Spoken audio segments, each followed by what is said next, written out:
Coach Spector, Rick Yarosh, back in the lab. Last week, family. I forgot the family part. Yeah, you're trying to throw it in. I love my family. Adam's family. I'd like to thank my family for this award. The Academy. I'm so honored.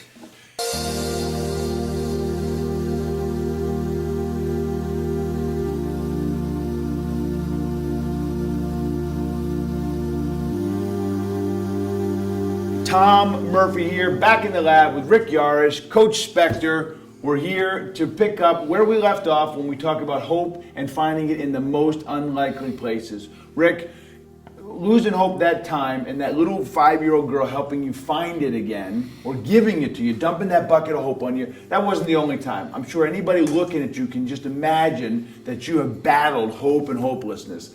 There's another great story that you have that shows you how you recaptured hope yet again. Absolutely. And one thing I recognize in the fact that I've lost hope so many times throughout my journey of getting to where I am today is the fact that I know I'll probably lose it again in the future. But I also know that there's these amazing people out there who carry hope, and that's why I can hold on to hope now.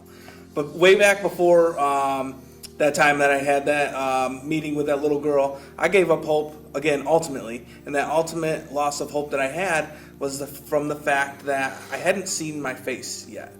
And I didn't know what I looked like. For 4 months, I was in the hospital and I hadn't seen my face. And I mean, imagine that. Put yourself in that situation where you haven't looked in the mirror for 4 months.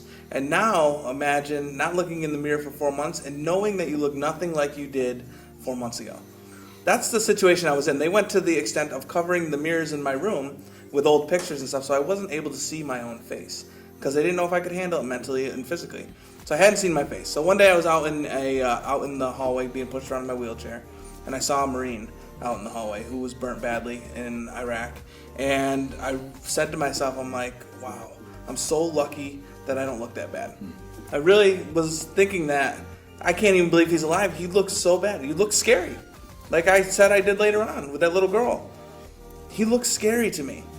So I go back to my room, and a couple weeks later, I'm sitting there, and I asked my mom to bring me my laptop because I had taken a whole bunch of pictures while I was in Iraq and put them on my laptop. So she brought me my laptop, and she set it down on my lap. And when she opened it up, I saw my reflection in the black screen. It was the first time in 4 months that I had seen my face. And in that moment, I gave up. I was hopeless because honestly, in my opinion, what I was thinking was, who is going to accept me when I get out of here? There's no chance I'm accepted.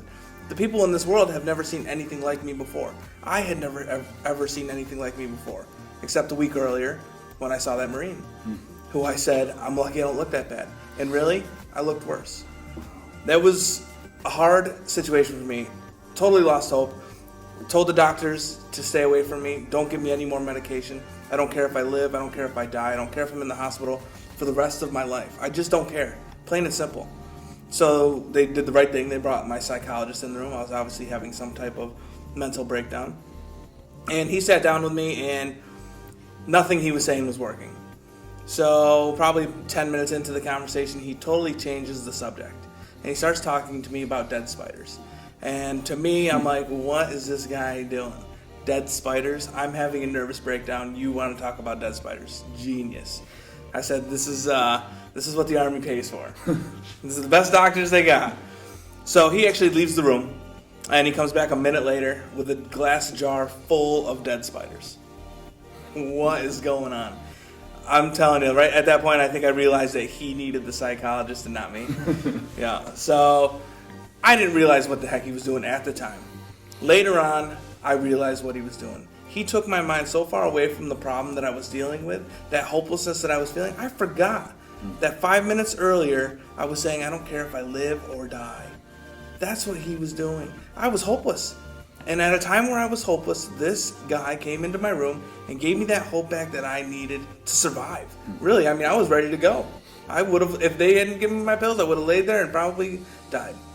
And I would have been okay with it because I didn't feel that I was going to fit in anywhere. He gave me hope. And people will say that he was just doing his job. But isn't all of our jobs to give people hope when they need it the most? All of our jobs in any single situation. We have hope inside of us to change people's lives. And that's what he did that day. I think it's a great reminder that, you don't have to be a psychologist or a doctor to save someone's life in that situation. I think a teacher with a dynamic lesson and a craft at engaging kids and getting kids to connect within their classroom could be that same person who distracts someone, who gets someone connected to their peers and creates an environment that's sweetheart and hero rich. So I think that's a great reminder that sometimes all it takes is just an amazing, fascinating distraction. I think one word sums it up, man: connection. I think this guy connected with Rick and took his mind off something. Rick, brilliant, beautiful lesson. Boom.